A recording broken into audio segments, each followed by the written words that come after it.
जहां शंकर भगवान का शिवलिंग विराजमान होता है वहां से 100 हाथ की नपती कर लो। जैसे तुम्हारे घर में अगर शिवलिंग है, तुम्हारे घर के मंदिर में शंकर भगवान का शिवलिंग है, तो 100 हाथ की नपती कर लो। 100 हाथ की नपती करो। चारों तरफ 100 हाथ की नपती करोगे, उतनी जो दूरी है उस दूरी में आप भूलवश भी यदि कोई हमसे पाप कर्म भी हो जाता है तो शिव उसको पुण्य में बदल देते हैं। भगवान भोलेनाथ उसको पुण्य में बदल।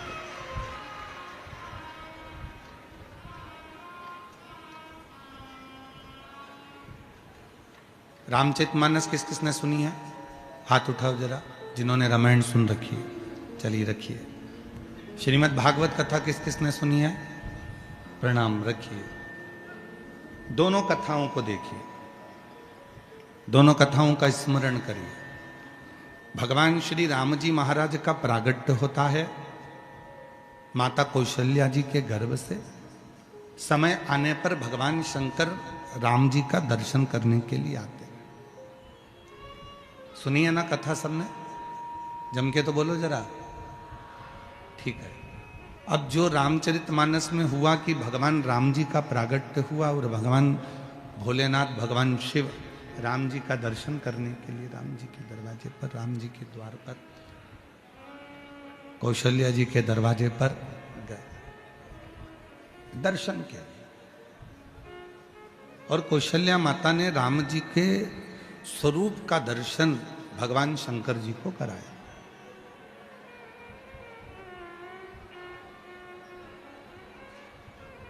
पीछे की आवाज खोलिए, पंडालों के पीछे की आवाजें खोल दो, सारे पंडालों की भाई।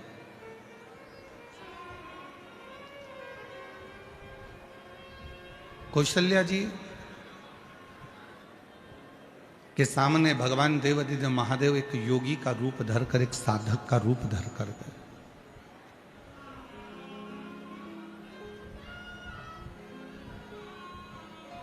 वो कहते हैं ना, रघुनंदन के दर्शन को आए हैं त्रिपुरारी, मस्तक पर गंगा सोहे है, हाथ में डमरू धारी। रघुनंदन के दर्शन को आए हैं त्रिपुरारी, मस्तक पर गंगा सोहे, हाथ में डमरू। अलख जगाए, आवाज लगाए, रघुनाथ का दर्शन करवा दो। अलख लगाए, आवाज लगाए, रघुनाथ का दर्शन करवा दो। रघुनंदन के दर्शन को आए हैं त्रिपुरारी, रघुनंदन के दर्शन को आए हैं। आवाज लगा रहे हैं, राम जी का दर्शन करा दीजिए। मैंने सुना है इस घर में, दशरथ जी के महल में कोई बालक का जन्म हुआ है और वो बालक बड़ा सुंदर है। अंदर से एक सखी ने आवाज लगाकर कहा दासी ने कि बाबा तुम इतने बड़े संत होकर बच्चे के सुंदरता पर मोहित हो रहे। तो योगी के रूप में, साधु के रूप में मेरे भोले बाबा कहते हैं वो बच्चा नहीं है, स्वयं त्रिलोकी का नाथ कौशल्या जी की गोद में प्रगटा है। वो बच्चा नहीं है, स्वयं त्रिलोकी का नाथ माता कौशल्या की गोद में आया। रघुनंदन के दर्शन को आए हैं त्रिपुरारी, रघुनंदन के दर्शन आए हैं त्रिपुरारी। ये कोई साधारण सा बालक नहीं है जिसका मैं दर्शन मांग रहा हूं। ये कोई साधारण सा बालक नहीं है जिसके लिए मैं आवाज लगा रहा हूं। मुझे इतने में दासी कौशल्या जी के पास में बैठी हुई माता कैकेयी से कहती हैं, सुमित्रा से कहती हैं कि दशरथ जी के द्वार पर माता कौशल्या जी आपके बेटे का दर्शन मांग रहा है एक सन्यासी, एक योगी, एक तपस्वी, एक साधक। कैकेयी ने कहा उसको ले जाओ, रतन का थाल दे दो। दासी एक रतन का थाल भरकर ले गई और बाबा जी को देने लगी। बाबा जी कहे मुझे रतन नहीं चाहिए। थोड़ा ध्यान देना इस कथा पर। कई लोग कह देते हैं शंकर भगवान को इतना दूध चढ़ाना पड़ेगा 108 लीटर, कोई कहता है शंकर जी के मंदिर को सोने से जड़वाना पड़ेगा, कोई कहता है भगवान शंकर को चांदी की जलाधारी लगाना पड़ेगी, कोई कहता है भगवान शंकर को चांदी का कपाट लगाना पड़ेगा, कोई कहता है भगवान शंकर को चांदी का कलश चाहिए, कोई कहता है भगवान शंकर को चांदी की थाली चाहिए, कोई कहता है भगवान शंकर को चांदी का कटोरा चाहिए। श्री शिव महापुराण की कथा कहती है मेरे भोले बाबा को ना सोना चाहिए ना चांदी चाहिए, मेरे भोले बाबा को तो तुम्हारा दिल चाहिए। जो दे सकता है वो शिव के पास। शिव को तुम्हारे धन से या तुम्हारी संपदा से या तुम्हारे वैभव से मतलब नहीं है।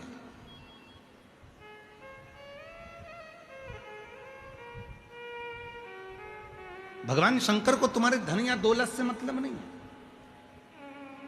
भगवान शंकर को तुम्हारे संपदा से मतलब नहीं है।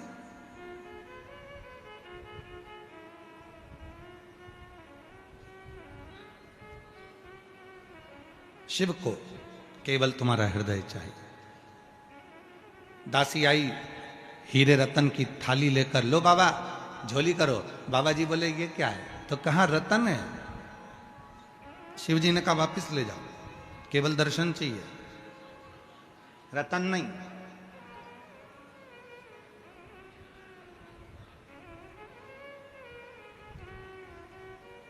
रतन से दर्शन नहीं हो सकते।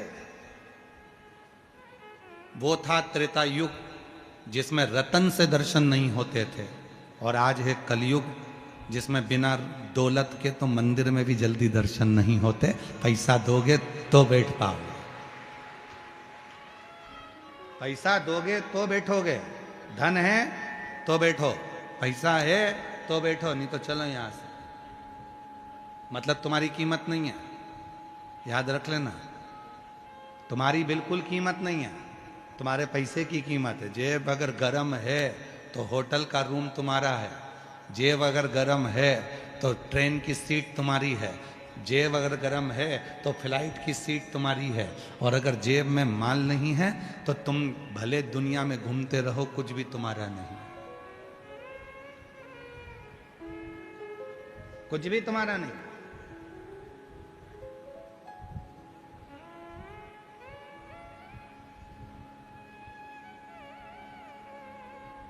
हमें रतन नहीं चाहिए।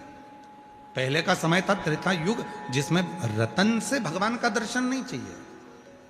हमें केवल दिल से जाकर तो बोलो कौशल्या जी से कि दरवाजे पर योगी आया है, सन्यासी आया है, तपस्वी आया है, साधक आया है, उपासक आया है। इतने में दासी ने कहा, हमने कहा तो ये रतन किसने भेजे? तो ये माता कैकेयी ने भेजे। कौशल्या जी से कहो।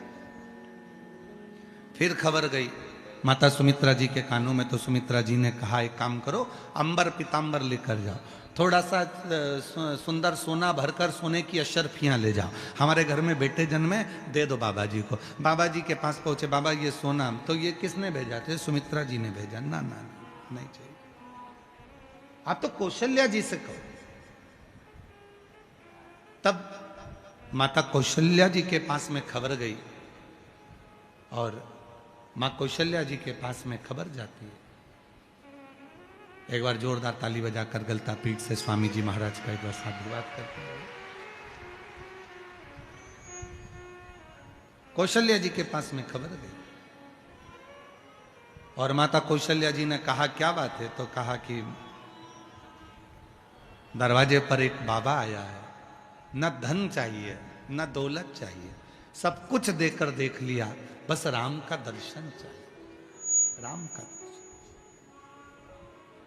और कितना सुंदर बात कही है महाराज, शिव महापुराण के अंदर एक बहुत सुंदर सी बात कही, धन देकर जल्दी दर्शन कर सकते हो, धन देकर जल्दी दर्शन कर सकते हो। धन देकर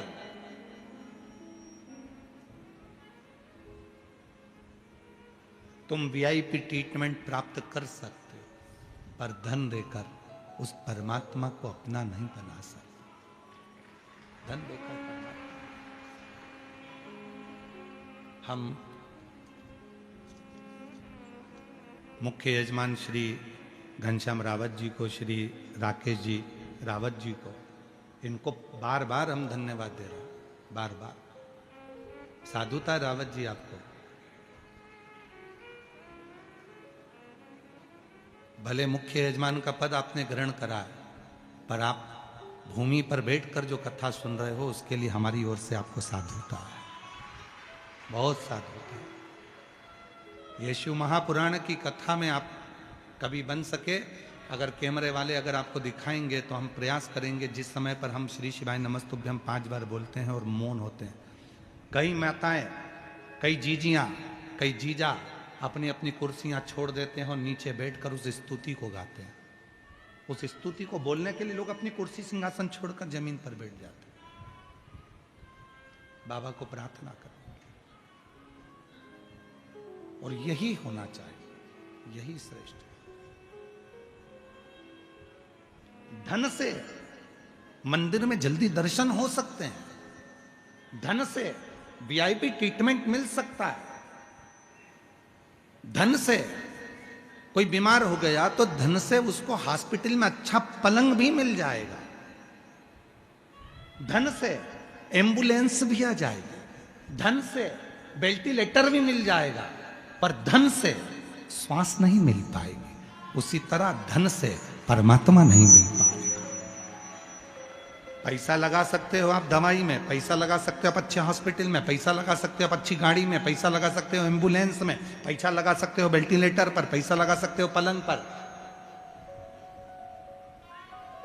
कोरोना काल में आप सबने देखा होगा, कोरोना में लोगों के पास धन था, पर श्वास के लिए हाथ जोड़ रहे थे कि थोड़ा सा जिया दो डॉक्टर साहब, कोई ऐसी दवाई, कोई ऐसा इंजेक्शन लगा दो, मेरा पति, मेरा भाई, मेरा बेटा, मेरा बाप, मेरी पत्नी, मेरी माँ, मेरी बहन जीवित हो जाए, कुछ कर दो। श्वास के लिए तड़प रहे थे, ऑक्सीजन ही नहीं मिल रही थी, वेंटिलेटर था फिर भी प्राण जा रहे थे, श्वास समाप्त हो रही थी, छूट रही थी। धन था, पलंग मिल गया, धन था, वेंटिलेटर मिल गया, धन था, एम्बुलेंस मिल गई, धन था, अच्छा हॉस्पिटल मिल गया, पर धन से श्वास नहीं खरीदी जा सकती। श्वास तो उस परमात्मा को, जब आप एक लोटा जल चढ़ाते हो, परमात्मा तुम्हारे कदम को, तुम्हारे घर से मंदिर तक जो तुम रोज कदम चलकर जाते हो, वो कदम मेरे शिव के खाते में लिखा जाता है, और उतनी श्वास तुम्हारी आखिरी में बढ़ाई जाती है, वो श्वास बढ़ाई जाती है। इसीलिए तो कहते हैं अंत समय प्रभु आना, वचन दिया तो निभाना पड़ेगा। अंत समय प्रभु आना पड़ेगा, वचन दिया तो निभाना पड़ेगा। आए ना आए प्रभु कुटुंब कबीरा, अंत समय प्रभु आना पड़ेगा, वचन दिया तो निभाना पड़ेगा। अंत समय प्रभु आना पड़ेगा, वचन दिया तो निभाना पड़ेगा। अंतिम बिंदु में जब कोई नहीं आएगा, तब तुम्हारा चढ़ाया गया एक लोटा जल तुम्हारे सामने आएगा। एक महिला बैठी है, 8 साल तक उसने डॉक्टरों का इलाज करवाया, मेरे घर बच्चा हो जाए। 8 साल के बाद फिर 8 साल तक इलाज करवाया, किसी किसी जगह पर जा जाकर झोलियां भरवाई, गोदी भरवाई कि बच्चा हो, संतान।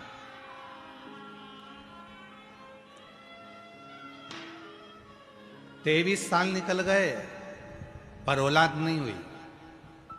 डॉक्टरों ने कह दिया कि अब तो रजो धर्म भी चला गया, अब तुम रजस्वला नहीं हो सकती, अब बच्चे होने की चांस पूरे खत्म हो चुके हैं, शादी के 23 साल हो चुके हैं, अब तुम्हारे संतान का सुख नहीं है। सब तरह से मना कर दिया। एक दिन किसी दुकान पर जा रही थी और दुकान पर टीवी में कथा चल रही थी। सामान लेते लेते खड़ी हो गई और खड़ी होकर उसने 2 मिनट की कथा सुनकर पूछा दुकान वाले से, ये कौन सा महाराज है? कहा ये वो सीहोर वाला है, शिव पुराण करता है, इससे कोई फायदा होता है क्या? हाँ, थोड़ी देर खड़ी रहो। उसने खड़े होकर सुना। एक महिला का पत्र था जिसको 17 साल बाद औलाद हुई थी। उसने मन में सोच लिया इसकी कथा सुनूंगी। घर गई, मोबाइल पे सर्च करा, कथा सुनना प्रारंभ करा। कथा सुनने के बाद उसने सुना कि सीहोर कुबरेश्वर धाम जाऊंगी, वहां कंकर शंकर की पूजन करूंगी, वहां का कंकर लेकर आऊंगी, रुद्राक्ष लाऊंगी, सफेद आंकड़े की जड़ बांधूंगी। और 23 साल के बाद पहली बार घर से निकलकर सीहोर गई अपने पति के साथ, वहां पूजन करी, कंकर लाई और वहां से आने के बाद 3 महीने के बाद गर्भ ठहर गया और 23 साल के बाद संतान की प्राप्ति। वो बैठी है।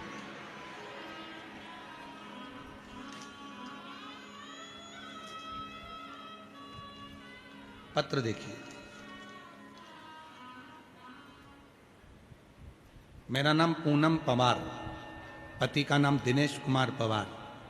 1 लोटे जल का क्या व्याख्यान करूं गुरुदेव। शादी को 23 साल हो गए गुरुदेव, शादी को 23 साल हो गए। मैं पूनम पवार, पति दिनेश कुमार पवार, 1 लोटे जल का क्या व्याख्यान करूं गुरुजी। मेरी शादी को 23 साल हो गए। 23 साल तक मुझे संतान नहीं। ऐसा कोई डॉक्टर नहीं छोड़ा, ऐसा कोई मंदिर नहीं छोड़ा जहां पर मैंने इलाज न करवाया हो। IVF भी करवाए पर संतान नहीं हुई। फिर कथा के बारे में मालूम पड़ा और बाबा की कृपा से पशुपतिनाथ का व्रत, कंकर शंकर की पूजन सीहोर जाकर करी और बाबा की कृपा से गुरुदेव बाबा ने मुझे संतान दी। आज मेरी संतान 14 महीने की हो गई है। मैं बाबा को यहाँ प्रणाम करने के लिए। मेरा नाम पूनम पवार, गांव काहनौर, जिला रोहतक, हरियाणा से हैं। और नीचे एक लाइन लिखी है, आप और हम उसको गुनगुनाते।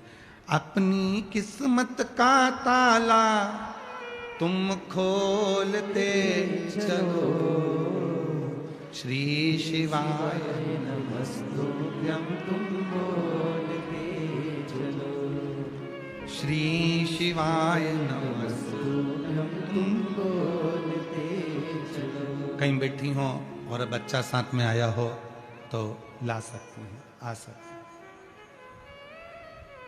23 साल हो। सुना टीवी पर, कहीं दुकान पर कथा चल रही थी, मन कर गया सुन। देखो शिव कैसा है। मेरे भोले बाबा को देना होता है ना तो वो ऐसे टांग आपको हाथ पकड़ा, पल्लू पकड़ा और पांव को खींच कर आपको कथा तक लेकर आए। हमने पहले भी कथा में कहा, जयपुर में भले लाखों लाख लोग रहते हों पर शिव महापुराण की कथा में वही पहुंचेगा जिसको भोले बाबा को 3 महीने में देना है।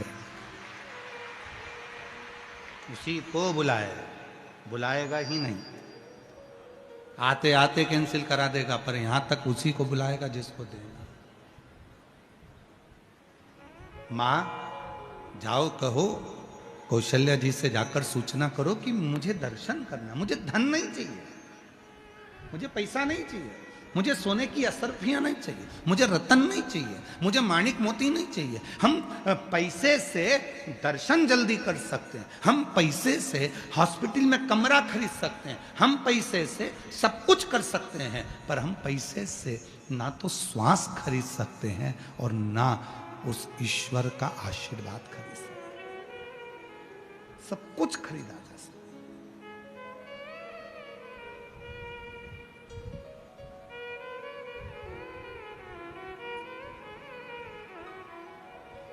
ईश्वर की कृपा करुणा उसको खरीदा नहीं जा सकता।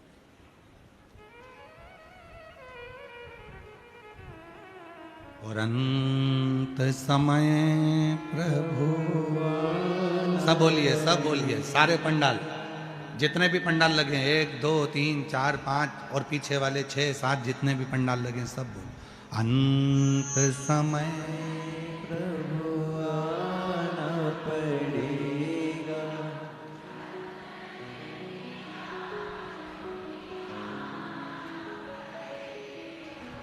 आए ना कुटुंब कबीरा, अंत समय प्रभु वचन दिया। यही शावर मंत्र है जिसको बार बार दोहराया जाता है, यही शावर मंत्र है, भले वो भजन की लाइन क्यों ना हो, कभी मंत्र के रूप में उसको पुकारा करो। मुझे रतन नहीं, मुझे माणिक नहीं, मुझे सोना नहीं, मुझे चांदी नहीं, मुझे हीरा पन्ना नहीं, मुझे राम का दर्शन कर। ठीक है, कौशल्या जी के पास सूचना गई, माता कौशल्या जी ने राम जी का दर्शन कराया, शिव जी को दर्शन कराया। कौशल्या जी ने राम जी का दर्शन कराया, राम जी को वापिस कौशल्या मैया ले गई। अब कौशल्या मैया शिव जी के आगे हाथ जोड़कर बैठ गई। बहुत सावधानी की कथा है आज की, थोड़ा ध्यान लगाकर सुनना। हो सकता है इस कथा से कई लोगों को हो सकता है कि थोड़ा बुरा भी लग जाए, पर कहने में पीछे नहीं हटेंगे। ध्यान देना, शिव जी के सामने कौशल्या मैया हाथ जोड़कर बैठकर कहती हैं, मेरे बच्चे का भाग्य बता दो, उसका किस्मत कैसी है।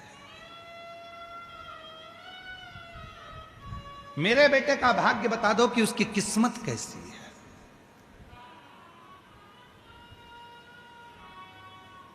शिव जी मौन हो गए। शंकर भगवान ने मन में सोचा, मां कौशल्या जी से क्या कहूं। आज का व्यक्ति कहता है कि मैं तुम्हारी किस्मत बता सकता हूं, मेरे भोलेनाथ किस्मत नहीं बताए थे तो तुम में वो बल कहां से आ गया। शंकर भगवान स्वयं त्रिलोकी का नाथ, त्रिकालदर्शी कैलाशी भी किस्मत नहीं बताया। शिव जी ने नहीं कहा कि तुम्हारे बेटे को 14 वर्ष वनवास भोगना पड़ेगा। शिव जी ने नहीं कहा कि तुम्हारी जानकी, तुम्हारी बहू भी वन में चली जाएगी। शिव जी ने नहीं कहा कि तुम्हारी बहू को एक ऋषि के घर में जाएगी, वहां बच्चे होंगे। शिव जी ने नहीं कहा कि तुम्हारी बहू पृथ्वी में समा जाएगी। शिव जी ने नहीं कहा कि तुम्हारा बेटा जल में समाधि ले लेगा। शिव जी ने नहीं कहा कि तुम्हारे बेटे को 14 वर्ष तक वनवास झेलना पड़ेगा। शिव जी ने नहीं कहा कि वन वन में एक बेर खाकर भी अपने जीवन को जीना पड़ेगा। शिव जी ने नहीं कहा। क्यों? कौशल्या जी कह रही हैं, बाबा मेरे बेटे का भाग्य बता दो। शिव जी ने जो बात कही, आज के मनुष्य को, आज के बेटा बेटी को वो धारण करना है अपनी बुद्धि। कौशल्या जी हाथ जोड़कर कहती हैं, मेरे बच्चे का भाग्य बता दो। शिव जी कहते हैं, मैं भाग्य नहीं बताता, भाग्य बना देता हूं। भाग्य नहीं बता, भाग्य बना देते हो? हाँ, तो मुझे क्या करना पड़ेगा? शंकर भगवान ने कहा, सुनो कौशल्या मां, तुम्हारे बेटे से इतना जरूर कहना कि रोज प्रतिदिन एक पार्थिव लिंग का निर्माण करना और पूजन करना। यदि आप लोगों में से कोई राम पथ गमन गया हो, राम जो 14 वर्ष के लिए वनवास गए थे, अयोध्या से लंका तक का जो रास्ता उन्होंने चुना था, जिस मार्ग से वो गए थे, पूरे राम पथ गमन को भारत सरकार ने बना दिया है। भारत सरकार ने जो राम पथ गमन बनाया है, उस राम पथ गमन पर एक बार गाड़ी लेकर जाना, जहां जहां राम रुके थे उस स्थान पर रुकना। वहां राम जी के मंदिर कम मिलेंगे और शिव जी के मंदिर ज्यादा मिलेंगे, क्योंकि राम जी जहां रुकते थे वहां जो एक शिवलिंग की स्थापना करते थे। राम जी जहां रुकते थे वहां शंकर के शिवलिंग की पूजन करते थे। राम जी जहां रुकते थे वहां पार्थिव लिंग का निर्माण करते थे, पूजन करते थे।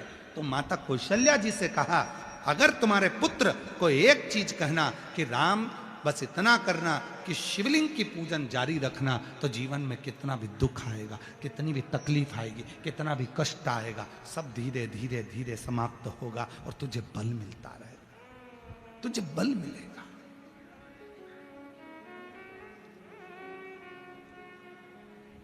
क्या देती है शिवपुराण? सबसे पहले भगवान शंकर अपने भक्त को बहुत बहुत बल प्रदान करते हैं, उसको धैर्य प्रदान करते हैं कि कोई कुछ बोलेगा तो धैर्यता रखना, कोई कुछ हो जाए तो धैर्यता रखना, थोड़ा बल अपने अंदर रखना, धैर्यता अपने अंदर रखना। ये शिव देते हैं, ये शंकर देते हैं, ये शिव प्रदान करते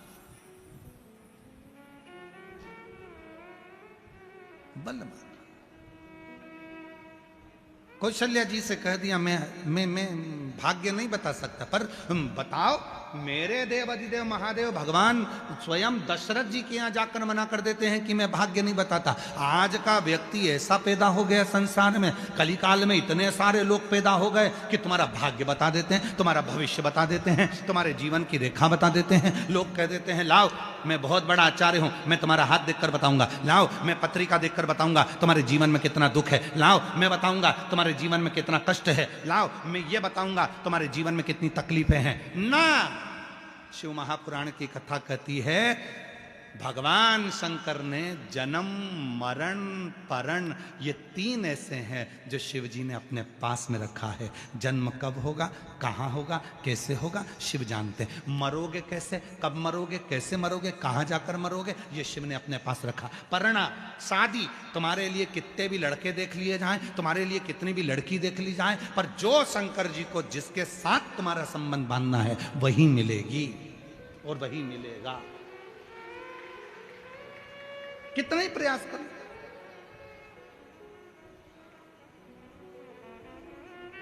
अब ये माँ ने लिखा कि 23 साल तक ऐसा कोई डॉक्टर नहीं छोड़ा मैंने जो जिसके पास इलाज ना करवाया, ऐसा कोई मंदिर नहीं छोड़ा जहां मैंने गोदी ना भरवाई। 23 साल के बाद योग लगा कि संतान का सुख मिल गया। अर्थात जब उसको देना, कहां देना है, कब देना है, कैसे देना। एक पत्र है और अच्छा, देखिए।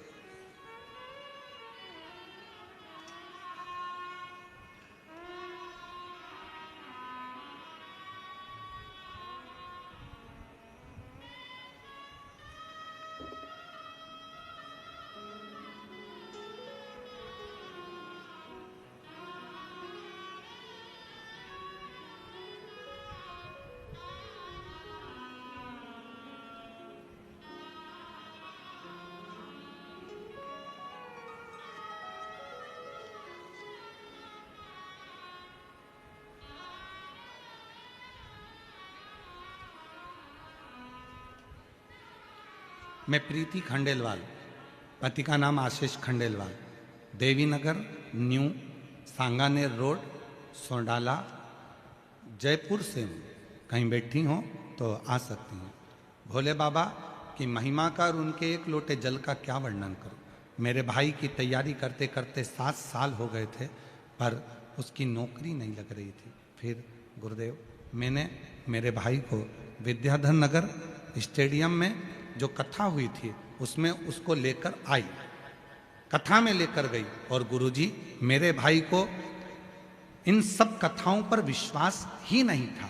वो विश्वास नहीं करता था कि क्या पंडाल में बैठकर जो कथा सुनता है बाबा उसको 3 महीने में दे देता है। मेरे भाई को विश्वास नहीं था, उसने पत्र में लिखा है, आप भी पढ़ सकते हैं। मेरे भाई को विश्वास नहीं था, क्या ऐसा हो सकता है कि कथा सुनो और 3 महीने में बाबा दे दे। लेकिन गुरुदेव वहां एक दिन की कथा सुनने के लिए आया और एक दिन की कथा ने उसकी जिंदगी बना दी। गुरुदेव विद्याधर नगर में उसने कथा सुनी और बाबा ने ऐसी कृपा करी कि वो भी आश्चर्य में पड़ गया। शिवजी ने एक नौकरी नहीं, 2-2 सरकारी नौकरियां मेरे भाई के खाते में डाल दी। 2-2 सरकारी नौकरियां, पत्र में खुद लिख रहे, 2-2 सरकारी नौकरियां भाई के खाते में दे दी। और आज बाबा की कृपा से मेरा भाई रेलवे में JEN के पद पर नियुक्त हो गया। मैं बाबा को यहां प्रणाम करने के लिए बाबा को नमन।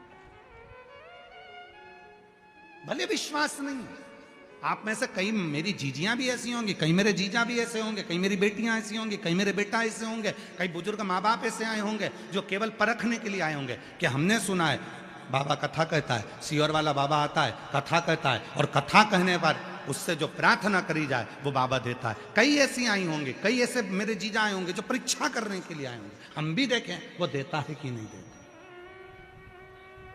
पर खाली न जाता कोई दर से तुम्हारे, खाली न जाता कोई दर से तुम्हारे, मैं भी खड़ी हूँ नन्ही बाहें पसारे, अपने हृदय से लगा लो गिरा जा रहा हो, उठा लो भोले अपने दर से अब तो न लो, गिरी जा रही हो, उठा लो। उससे प्रार्थना करो। यहाँ टाइम बर्बाद करने के लिए मत आओ, भीड़ बढ़ाने के लिए बिल्कुल मत आओ। आप अन्य कथाओं में चले जाना भीड़ बढ़ाने के लिए, पर शिव पुराण में भीड़ बढ़ाने बिल्कुल मत आना, क्योंकि भीड़ बढ़ाने तुम्हारी भीड़ बढ़ती है और जजमान परिवार और समिति और सबके श्वास ऊपर नीचे होने लगती है। भीड़ बढ़ाने के लिए शिव पुराण में मत आओ, समय बर्बाद करने के लिए शिव पुराण में मत आओ। तुम्हारा मन पड़े बाकी की कथा में जाना, पर शिव पुराण में अगर आए हो तो यहाँ भीड़ बढ़ाने के लिए नहीं, समय खराब करने के लिए नहीं, यहाँ बाबा को अपने मन का भाव कहने के लिए, अपने बाप से, अपने पिता से, शिव से बात करने के लिए, दिल से उसको बोलने के लिए, हृदय से प्रार्थना करने के लिए, निवेदन करने के लिए।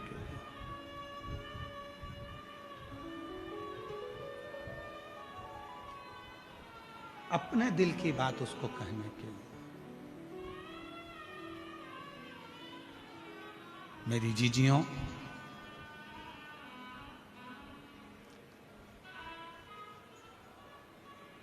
अच्छा विचार कर कर जिस दिन बाबा के पास में आओगी ना, उस दिन बाबा आपको कभी खाली नहीं छोड़ेगा।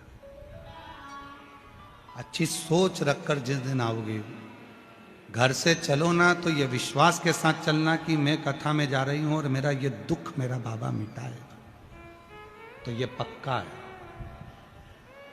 यहां से जाया करो तो यहाँ की मिट्टी को नमन कर कर कहकर जाया करो, तू मेरे घर कब आएगा, मैं बहुत दुखी हूं, कष्ट में हूं।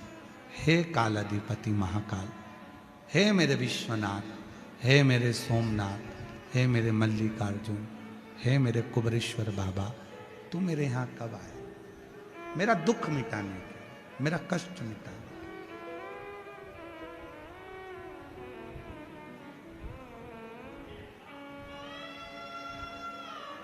तू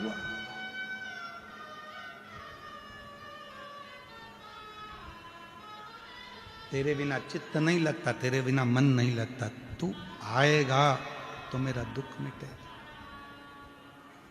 बिना आए दुख नहीं मिट सकता। शिव जी ने कह दिया, कौशल्या जी, मैं किसी का भाग्य नहीं बताता, पर मैं भाग्य बना देता हूं। ये तो हो गई त्रेता युग की बात। अब बजाओ द्वापर युग में, जब भगवान कृष्ण का जन्म हुआ, शिव जी दर्शन करने गए। श्री कृष्ण के दर्शन करने चले सदा शिव गोकुल में, गली गली में शोर मचावे, चले सदा शिव गोकुल में। अब आ जाओ द्वापर में, भगवान कृष्ण के दर्शन करने आए। यशोदा जी ने भी लाला का दर्शन कराने से पहले धन दिया, दौलत दिया, संपदा दी, पर नहीं दिया बेटा। पर भगवान ने कुछ नहीं लिया, दर्शन। केवल दर्शन। कई लोग मिलेंगे आपको जो आपसे कहेंगे शिव जी के मंदिर में जाया करो तो शंकर जी से कुछ मत मांगा करो। कई लोग मिलेंगे जो आपसे कहेंगे शंकर जी पे चढ़े हुए जल का आचमन मत करा करो। कई लोग मिलेंगे जो कहेंगे शंकर जी पे चढ़ा हुआ जल मत पीना। कोई कहेगा बेलपत्र मत खाना, कोई कहेगा ये मत करना, कोई कहेगा वो मत करना। उनको हाथ जोड़कर कह दो कि वो मेरा बाप है, वो मेरा पिता है। शिव महापुराण में लिखा है कायिक, वाचिक और मानसिक 3 पाप शंकर जी को चढ़े हुए जल का आचमन करने से तुरंत समाप्त हो जाते हैं। और सियोर वाले महाराज की बात मत मानना, बिल्कुल मत मानना। सियोर वाले बाबा को सुनने आए हो पर उनकी बात मत मानना। आप तो गीता प्रेस गोरखपुर की शिवपुराण लेकर आओ, उसकी विद्येश्वर संहिता पढ़ो। उस विद्येश्वर संहिता में तुम्हें मिलेगा कि भगवान शंकर पर जल चढ़ाकर उस जल का आचमन करने से, उस जल को पीने से 3 ताप समाप्त हो जाते हैं, कायिक, वाचिक और मानसिक। 3 ताप समाप्त। आप तो उनका स्मरण करो, पाठ करो। गीता प्रेस गोरखपुर की शिवपुराण लेकर आओ, उसको पढ़ो, अध्ययन करो।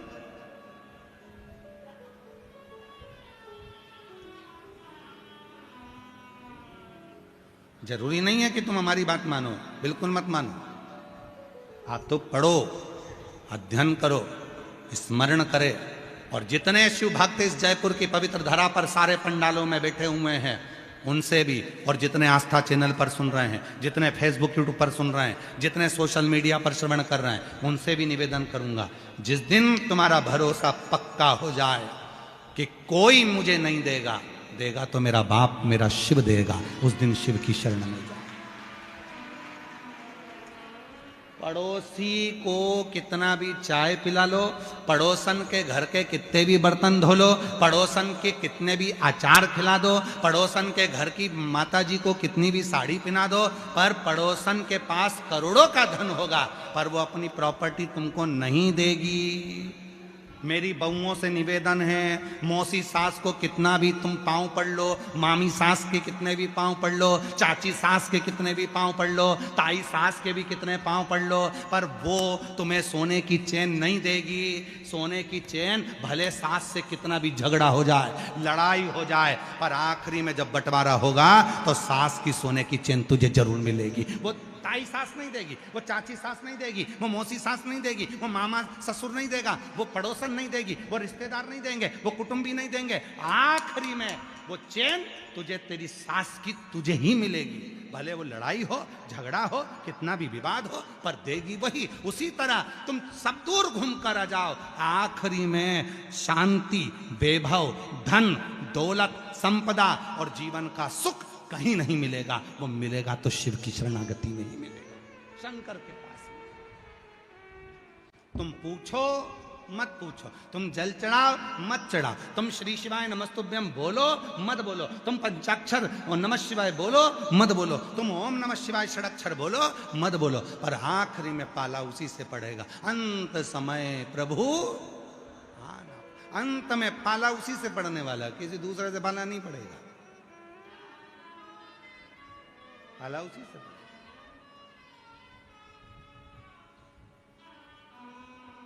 वही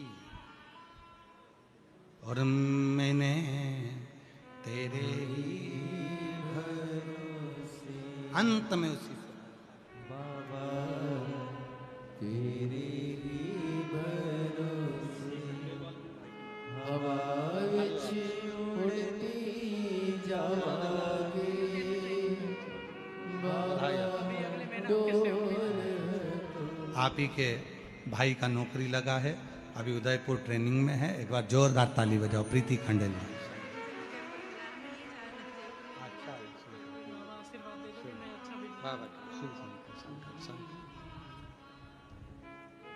जो जैसी भावना लाया वो वैसा ही फल पाया, नहीं खाली उसे लौटाया वो मन ही मन हर्षाया, और कर दिया माला माल काशी वाले लुटा दिया भंडार काशी वाले।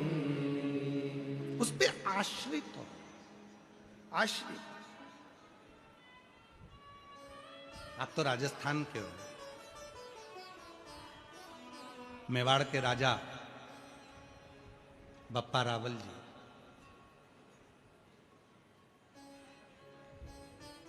जिन्होंने एकलिंग जी की स्थापना करवाई। आप राजस्थान के हो, उदयपुर से 22 किलोमीटर की दूरी पर भगवान श्री एकलिंग जी का मंदिर है। गए हो कभी कि नहीं गए? गए हो सब? मेवाड़ के राजा बप्पा राव जी,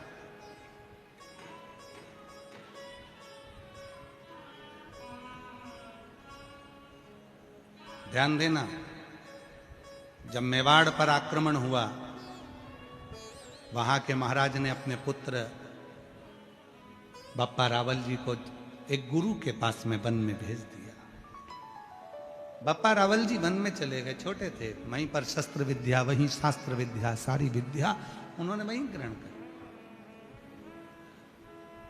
एक दिन गुरु जी के मुख से निकल गया, वीरों की भूमि है राजस्थान,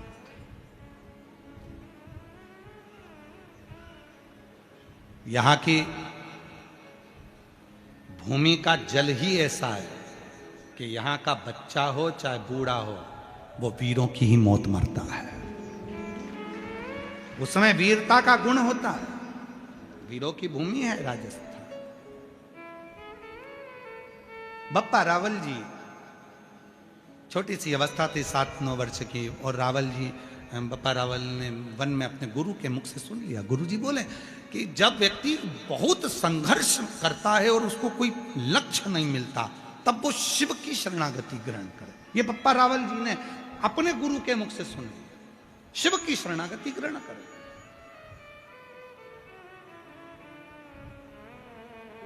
और बप्पा रावल जी ने शिव शरणागति का वो भाव सुन लिया, धारण कर लिया। एक दिन बप्पा रावल जी जब छोटे थे, पहुंच गए वन में, गुरु जी से कहा आज गाय मैं चराऊंगा। ठीक है, चले जाओ। बप्पा रावल जी गाय चराने के लिए गए। शिव की साधना में ऐसे डूब गए कि उनके गुरु उनको ढूंढने के लिए निकले। गुरु ढूंढे और गुरु जी ने उनको ढूंढा। बप्पा रावल जी तो तप में लीन थे। शिव पुराण में हम वर्णन करें बप्पा रावल जी का चरित्र, तो शिव के भक्त के रूप में उनका चरित्र का वर्णन करूं। बप्पा रावल जी जब शिव से साधना करते थे तो शिव उनके सामने आकर बात करते थे। मेवाड़ के वो राजा, एक दिन शिव जी ने कहा बप्पा रावल से, ये पूरा मेवाड़ मैं तुम्हें देता हूं। बप्पा रावल जी ने कहा दुश्मनों ने आक्रमण कर कर अपना बना रखा है, कैसे मिलेगा? बप्पा रावल जी से शिव जी कहते हैं तो तलवार उठा, तलवार तेरे हाथ में होगी, बल शिव का होगा, और याद रखना हारने नहीं दूंगा। पूरी दुनिया का एक राजा बप्पा रावल जी एक ऐसे थे जिन्होंने अपनी लाइफ में, अपनी जिंदगी में कोई युद्ध नहीं हारा था और धर्म के लिए आगे बढ़कर लड़ते थे।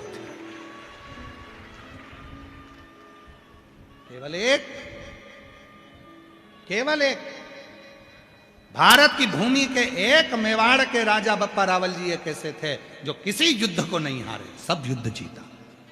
और उनसे पूछा गया, जब उनके बच्चे बड़े हुए और उनको सिंहासन देने का समय आया, तो बप्पा रावल जी ने कहा सुनो, याद रखना कि इस मेवाड़ का राजा यदि कोई है तो वो एकलिंग जी स्वयं शिव हैं, और हम तो केवल उनके सेवक हैं। केवल हम केवल सेवक। अब कितना विश्वास होगा। उन्होंने अपने बच्चों से कह दिया, आज भी मेवाड़ में राजा एकलिंग जी को ही माना जाता है।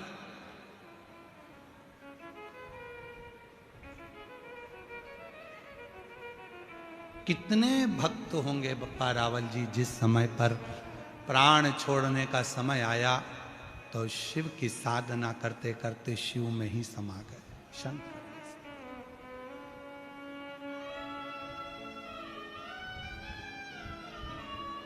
शिव में।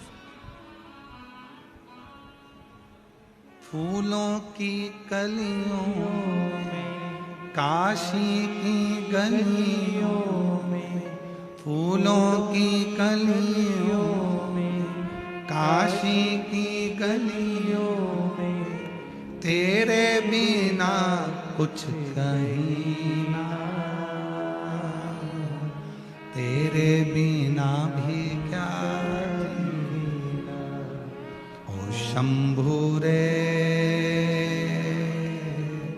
तेरे बिना भी क्या जीना। ओ बाबा रे, तेरे बिना भी क्या जीना। फूलों की कलियों में, काशी की गलियों में, फूलों की कलियों में, काशी की गलियों में, तेरे बिना कुछ कहीं ना, तेरे बिना भी क्या जीना। ओ बाबा रे, तेरे बिना भी क्या जीना। बप्पा रावल जी शिव को अपना सर्वस्व छोड़ देते हैं। शिव को सर्वस्व दे देना, संपूर्ण जीवन शिव को दे देना। और हुआ क्या, जब हम अपना पूरा सर्वस्व शंकर भगवान को दे देते हैं तो शिव जी उसको स्वीकार कर कर उस घर का संचालन शिव करते हैं। हम आपको बोलते हैं अपने घर के दरवाजे पर श्री शिवाय नमस्तुभ्यम का एक स्टिकर चिपका दो, पेन से लिख दो श्री शिवाय नमस्तुभ्यम अपने घर के दरवाजे पर। यह घर मेरा नहीं है, यह स्वयं देवाधिदेव महादेव का है। उस घर के अंदर यदि कोई तकलीफ भी आने वाली होगी तो दरवाजे पर श्री शिवाय नमस्तुभ्यम देखकर वापस लौट जाएगी, खुशियां उसमें प्रवेश करें। शिव के आश्रित। कौशल्या जी से कहा, कौशल्या जी भगवान शंकर जी से कहती हैं, बाबा तुम्हें जो चाहिए, हीरा मोती रतन माणिक जो चाहिए तुम ले लो। श्री कृष्ण के दर्शन करने चले सदा शिव को। भगवान कृष्ण के दर्शन करने के लिए आए। शिव जी ने कहा कुछ नहीं चाहिए, केवल लाला का दर्शन। दर्शन करा, दर्शन करने के बाद लाला को जब कौशल्या जी ने अंदर पलने में सुला दिया, कौशल्या जी हाथ जोड़कर खड़ी हो गई बाबा के सामने। बाबा मेरे बच्चे का भाग्य बता दो, भविष्य बता दो, उनका भाग्य बताओ। शंकर भगवान बोले मैं किसी की किस्मत नहीं बताता, बस मेरा काम है किस्मत बताने का नहीं, भाग्य बताने का नहीं, मेरा काम है किस्मत बनाने का, भाग्य बनाने। मैं बताता नहीं हूं। कई लोग हमारे पास भी आते हैं, हमसे भी कहते हैं क्यों बाबा जी तुम इतनी कथा कहते हो, तुम इतने उपाय बताते हो, लोगों का इतना फायदा होता है, क्या तुम किसी का हमारे बेटे का भाग्य बता दोगे, हमारे बच्चे की किस्मत? अरे बाबा हमारे अपनी किस्मत हमें नहीं मालूम तो हम तुम्हारी क्या खाक बताएंगे?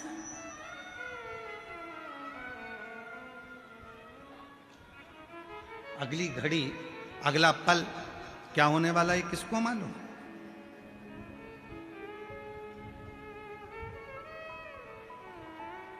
नहीं। हां इतना जरूर है, हम किस्मत नहीं बता सकते, पर इतना जरूर है शिव महापुराण की कथा जो दिल से सुनता है, शंकर को एक लोटा जल चढ़ाता है, श्री शिवाय नमस्तुभ्यम जो गुनगुनाता है, उसकी किस्मत मेरा भोले बाबा जरूर बना देता है। उसका एक पत्र है, अच्छा है, पत्र देखिए बड़ा सुंदर है।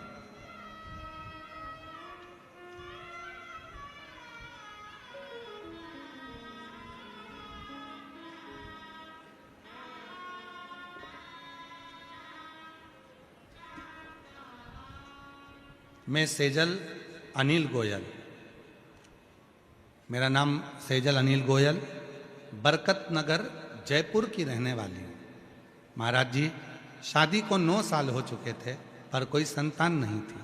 मेरी सास ने आपकी कथा टीवी पर सुनी और आंख की जड़ वाला उपाय करने को कहा। मैंने 2 बार उपाय किया पर फिर भी मेरा गर्भ नहीं ठहरा। मैंने डॉक्टरों को किया, दिखाया, उन्होंने भी बोला कि आपको संतान नहीं हो सकती, मुश्किल है, संतान का सुख ही नहीं। तब मेरी सास ने फिर कहा, तो टीवी पर कथा तो सुनाकर, वो सियोर वाला बाबा बोलता है बैठा कर कथा सुनने के लिए, और जब कथा सुनकर उठे टीवी के सामने तो वहां की मिट्टी को भी अपने पेट पर लगाया कर। मैंने वही करा, कथा सुनती टीवी के सामने, वहां की मिट्टी को अपने पेट पर लगाती। पशुपतिनाथ का व्रत मैंने 2 बार करा। जब योग नहीं बना तब सीहोर पहुंच गई, कंकर शंकर की पूजन कर कर वहां का एक कंकर लेकर आ गई, रुद्राक्ष लेकर आ गई, शिव जी का चढ़ा हुआ रुद्राक्ष में जल चढ़ाकर उसको पीने लगी। बड़ोदरा गुजरात में आपकी कथा चल रही थी, तब उस कथा में बाबा की कृपा से, देवादिदेव महादेव की कृपा से, पूर्व में जो आपकी कथा हुई उस कथा का रस तत्व में मैंने श्रवण किया, और गुरुदेव बाबा ने ऐसी कृपा कर दी कि मुझे अंदाजा नहीं था कि कथा की मिट्टी भी कमाल कर जाती है। और बाबा ने मेरे गर्भ से 1 नहीं 2 बच्चों ने जन्म लिया बाबा की कृपा से। और दोनों बेटे, एक का नाम हमने शिवाय रखा और दूसरे का नाम हमने कान्हा रखा। ये शिव की कृपा से, शिव की। एक लाइन अच्छी लिखी है, आओ अपन गुनगुनाते हैं। सच कहते हैं हर कंकर में शंकर है, एक बार विश्वास करके देखो। फिर लाइन है, ओ मेरी झोली छोटी पड़ गई रे, तूने इतना दिया मेरे बाबा, मेरी झोली छोटी पड़ गई रे, तूने इतना दिया मेरे, इतना दे दिया कि मेरी झोली छोटी पड़ गई। 2 संतान, 2 पुत्र मेरी गोदी में 9 साल के बाद मिलती है, 9 वर्ष के। डिगे ना विश्वास, भरोसा डिगना नहीं चाहिए। और जब भरोसा डिगता नहीं है तब शिव जरूर मिलता है, शिव।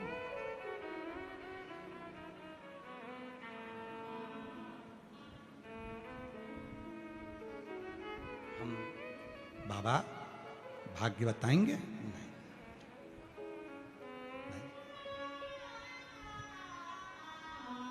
जिसने अभिमान को छोड़ दिया शिव उसका हो गया। अभिमान है तो शिव अपने पास नहीं रखेंगे। माता सती दक्ष प्रजापति के घर में जब 60 कन्याओं का जन्म हो गया, दक्ष प्रजापति के घर में जब बेटियों का जन्म हो गया, जन्म होने के बाद भी दक्ष प्रजापति माँ दुर्गा भवानी से, शेरावाली से, माँ जगत जननी से, माँ दुर्गा भवानी से, माँ आद्य शक्ति से तप कर कर, साधना कर कर वर मांगते हैं। तो माँ आद्य शक्ति दुर्गा ने पूछा, बता दक्ष प्रजापति तुझे क्या चाहिए? दक्ष प्रजापति कहते हैं कि मेरे घर में एक बेटी का और जन्म हो जाए, और वो बेटी कोई दूसरी नहीं चाहिए। दक्ष प्रजापति कहते तुम मेरे घर में बेटी बनकर आओ, तुम मेरे घर में बेटी बनकर आओ। मां जगत जननी दुर्गा भवानी ने हंसा, मुस्कुराई मां आद्य शक्ति, और हंसकर बोली, रे दक्ष प्रजापति, मैं तेरे घर में बेटी बनकर आ भी जाऊंगी तो तू मुझे समझ नहीं सकता है, तू मुझे समझेगा नहीं, तू मुझे जानेगा नहीं। क्यों? क्योंकि मैं जिस जगह पर अहंकार रहता है वहां टिकती नहीं हूं, और अहंकार के बस होकर मैं रह नहीं सकती। शिव को अभी अभिमान पसंद नहीं है और मुझे भी अभिमान पसंद नहीं, मैं नहीं रह सकती। नहीं नहीं मां, आप आओ मेरे घर में।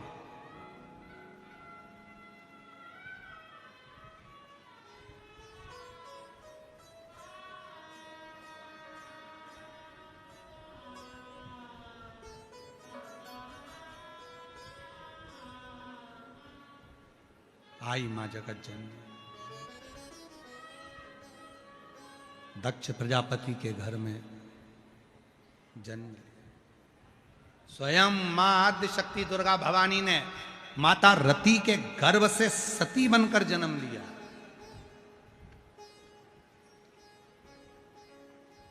माता प्रसूति के गर्भ से स्वयं सती बनकर जन्म लिया। और मां प्रसूति के गर्भ से जब सती बनकर जन्म लिया, यह कोई साधारण नहीं है। माता प्रसूति स्वयं शिव साधना में रहती थी, जिनके घर में मां आद्य शक्ति का जन्म हुआ, प्रकट हुई, बड़ी हुई।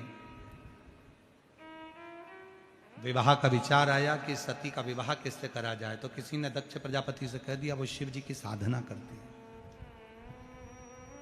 वो भगवान शंकर की साधना करती है। महाराज, इतनी छोटी सी बेटी और शंकर जी की साधना। अभी कथा प्रारंभ करी थी जब आपको कहा था कि शिव की साधना में ना समय देखा जाता है, शंकर की पूजन में ना समय देखा जाता है, ना उम्र देखी जाती है। कई लोग कहते हैं शंकर जी के मंदिर सुबह जाना चाहिए, कोई कहता है शिव जी के मंदिर शाम को जाना चाहिए। शिव महापुराण की कथा कहती है भगवान विष्णु के यहाँ बैकुंठ में दरवाजा है, ब्रह्मलोक में दरवाजा है, इंद्रलोक में दरवाजा है, गरुण लोक में दरवाजा है, वरुण लोक में दरवाजा है, स्वर्ग लोक में दरवाजा है, चारों धाम में दरवाजे हैं। पर शंकर भगवान जिस भूमि पर निवास करते हैं, कैलाश पर कोई दरवाजा नहीं है। भगवान शंकर के यहां कपाट का, दरवाजे का कोई काम नहीं। शिव जी के यहां दरवाजे का काम नहीं है, शंकर भगवान के दरवाजा नहीं है। क्यों? किसी ने पूछा, दो जगह पर दरवाजा नहीं होता, एक मेरी मां जगत जननी दुर्गा के यहां, एक मेरी मां आद्य शक्ति के यहां, और एक शिव के यहां। तो किसी ने पूछा कि तुम्हारे यहां दरवाजा नहीं है, शंकर जी के यहां दरवाजा नहीं है, मां अंबा के यहां दरवाजा नहीं है, जगत जननी दुर्गा के यहां दरवाजा नहीं। शिव, अरे किसके? आपके? रोते नहीं, अब तो खुशी मना, तेरे को दो हो गए बाबा। बाबा से प्रार्थना करी तूने, बाबा की कृपा। दोनों बाबू घर है? अच्छा, कल लेके आए थे महाराज, अच्छा कल लाए थे, ठीक है। बाबा से मुंबई में भी गए थे, कथा में सेवा मांगी थी, वो भी मुंबई गए थे हम, तो हमने कहा भगवान हमको सेवा करने का मौका दो, इन्होंने सेवा ली। दोनों बच्चों को दोनों जोरदार ताली बजाओ। जी कह रही है मैं कल दोनों बच्चों को लेकर आई थी, आज घर छोड़कर आई हूँ। और कह रही है कि दो कथाएं ऐसी हुई जहाँ पर मैं खुद जाकर समिति से मिलकर बोली कि मुझे सेवा दो, क्योंकि मेरे संतान नहीं। मैं जब ये झाड़ू लगाऊंगी, यहाँ कचरा बीनूंगी, रोटी बनाने में सेवा करूंगी, तो मेरे को बाबा देगा। और मुंबई कथा में भी सेवा करने पहली कथा में गई थी, और बीच में 23 में भी सेवा करने गई थी, बड़ौदा 2000। तो बाबा की कृपा से बाबा ने 2 संतान दी, दोनों बेटे दिए, एक शिवाय और एक कन्हैया। रोते नहीं, खुश हो, अब तो खुश होकर जा, बढ़िया, बाबा की कृपा, शिव कृपा।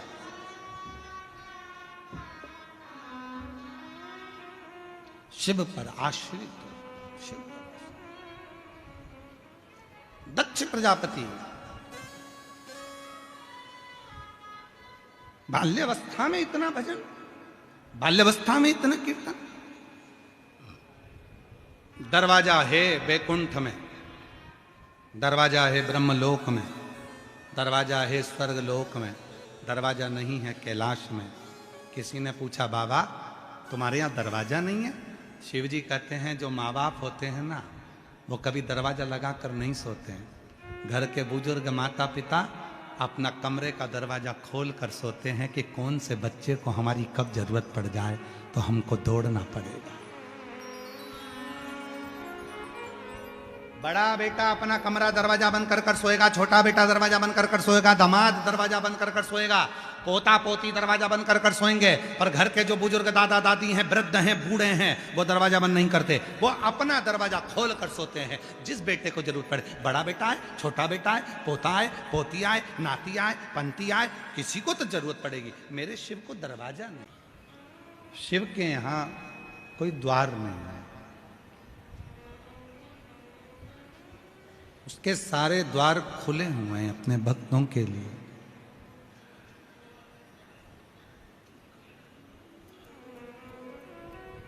दिन रात वो देने ही बैठा। और कोई तुमसे कहे कि भगवान के दरवाजे पर जाकर शिव जी को जल चढ़ाकर कुछ मत मांगो, तो तुम किसी दूसरे से नहीं मांग रहे, अपने पिता से मांग रहे। संकोच करना दूसरे से मांगने में, पर अपने बाप से मांगने में कभी संकोच मत करना। वो जगत का पिता है और जगत की माँ है, सबकी झोली खुशियों से भर देती है। मांगो, दूसरे से मत मांगो, अपने पिता से, भगवान देवादिदेव महादेव से उसके दरवाजे पर जाकर जो कहो वो सुनेगा, श्रवण करे।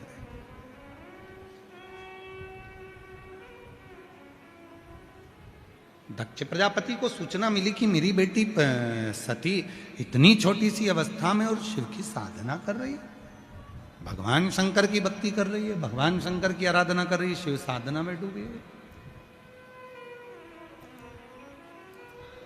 कोई उम्र नहीं है, भगवान के भजन की कोई उम्र नहीं होती। प्रहलाद जी महाराज की 4 वर्ष की अवस्था, मीराबाई की 6 वर्ष की अवस्था, ध्रुव जी की 4 वर्ष की अवस्था।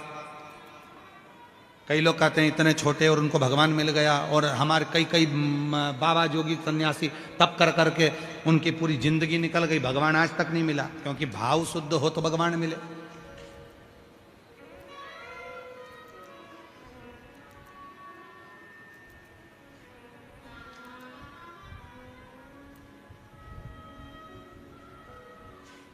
शुद्धता के भाव में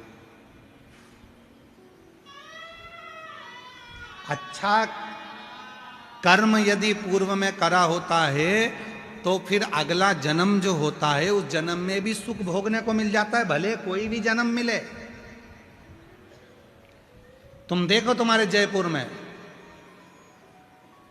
कुछ कुत्ता, जयपुर के देखना खुजेली होंगे, कुत्ताओं की भी खाल निकल गई होगी, खुजेली कुत्ता है। कई जगह पर तुम जहां जहां कथा सुनते हो, अपने मोहल्ले में, अपने गांव में, अपने शहर में देखना, कुछ कुत्ते ऐसे मिलेंगे खुजेली, बाजार में घूमते हुए, नाली में पड़े हुए, झूठन खाते हुए।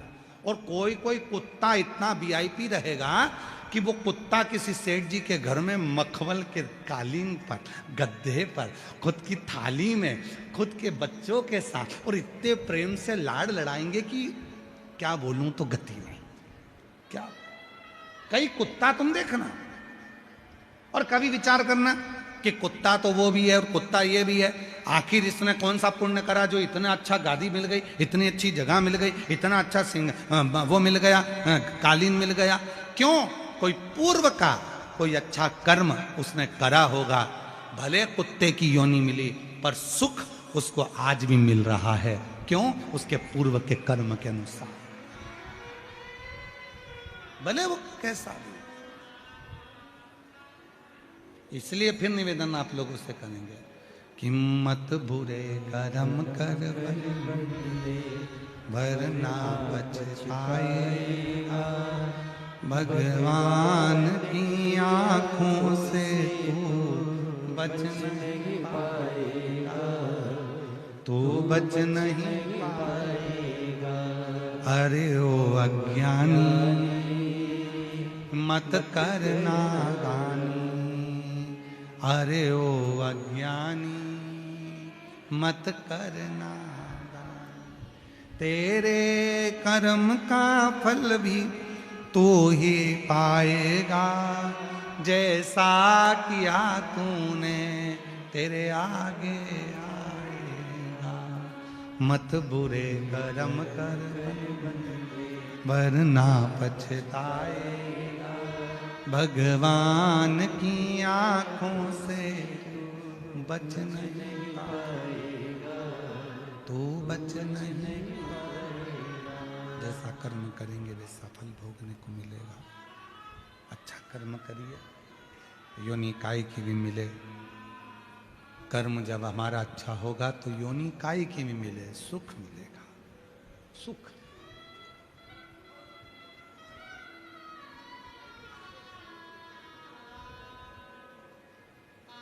अच्छे कर्म से हमको अच्छा मिले। दुनिया का कितना बड़ा भी ज्योतिष आचार्य हो, दुनिया का कितना बड़ा भी भाग्य वक्ता हो और दुनिया का कितना बड़ा भी संत साधु हो, आपके कर्म के लेख को नहीं पलट सकता। कर्म के लेख को तो केवल एक ही पलट सकता है, तुम्हारे हाथ में आया एक लोटा जल और शिव जी को चढ़ाया गया एक लोटा जल, जो तुम्हारे कर्म के, वरना स्वयं का लेख भी व्यक्ति नहीं बदल सकता। बदलेगा एक आपकी मेहनत, आपका परिश्रम, आपके अच्छे विचार और एक भगवान पर करा गया भरोसा। किसी पर मत करो। बाकी के एक बेटी ने पत्र लिखा है, वर्ष भाई वर्ष लिखा है, 2022 में कथा सुनना चालू करी, 2023 में क्या हुआ, 22 में क्या मिला, 23 में क्या मिला, 24 में क्या मिला, 25 में क्या मिला, 25 में क्या मिला और 26 में क्या मिला। आप देखो सन बाई सन लिखा कि जब से मैं कथा सुन रही हूं तब से मेरे भोले बाबा ने क्या क्या देना चालू करा। 2022 से पत्र लिखा है, भवानी सिंह राजपुरोहित, किशनगढ़ अजमेर राजस्थान से हैं, कहीं बैठे हो तो आ सकते हैं। 2022 बाबा से जुड़े परिवार में मम्मी पापा और मैं कथा सुनना, मंदिर जाना और बाबा को अपना दुख कहना प्रारंभ करा और बाबा की ऐसी कृपा हुई गुरुदेव कि मेरे जीवन के जितने दुख थे वो समाप्त होना चालू हुए।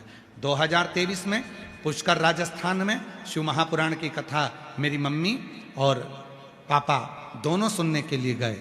बाबा की ऐसी कृपा हुई गुरुदेव कि हमारी स्थिति बहुत बेकार थी और बाबा ने कृपा कर कर हमारी स्थिति में सुधार करना प्रारंभ करा। पिताजी के तकलीफ थी, आईसीयू में भर्ती करा था, डॉक्टर जवाब दे दिए थे, पर बाबा की कृपा से वो भी ठीक हुए। 2024 में 7-8 साल से गवर्नमेंट जॉब के लिए नौकरी की तैयारी कर रहे थे पर हो नहीं रहा था और बाबा की कृपा से 2024 में कथा के पंडाल में जाकर कथा श्रवण करना प्रारंभ करी और बाबा की ऐसी कृपा हुई कि बाबा की कृपा से आज मेरा गवर्नमेंट जॉब लग गया। मैं बाबा को धन्यवाद देने के लिए आई हूँ। और गुरुदेव एक नौकरी नहीं, शहद बेलपत्र का प्रयोग करा, 3 नौकरियां सामने सिलेक्शन हुई और बाबा की कृपा से गवर्नमेंट की एक नौकरी को हमने सिलेक्ट किया। 2025 रुद्राक्ष महोत्सव में हम पहुंचे और बाबा से प्रार्थना करी। पीठ में रीढ़ की हड्डी का ऑपरेशन डॉक्टर ने बता दिया था, बाबा की कृपा से वो हड्डी का ऑपरेशन नहीं करना पड़ा और ठीक हो गए। 2025-2026 में बाबा की ऐसी कृपा हुई कि परिवार में 2 नौकरियां लगी और बाबा की कृपा से ज्वाइनिंग भी मिल गया। ये शिव की कृपा है। 2022, 23, 24, 25, 26 का पूरा वर्णन करा कि शिव ने क्या दिया। एक पत्र और बड़ा सुंदर है, देखिए।